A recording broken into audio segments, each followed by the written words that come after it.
الذين قالوا ربنا الله ثم استقاموا فلا خوف عليهم ولا هم يحزنون أولئك أصحاب الجنة خالدين فيها جزاء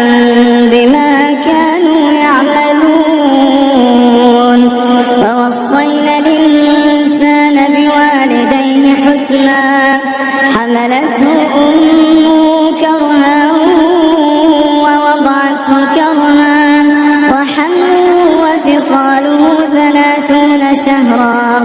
حتى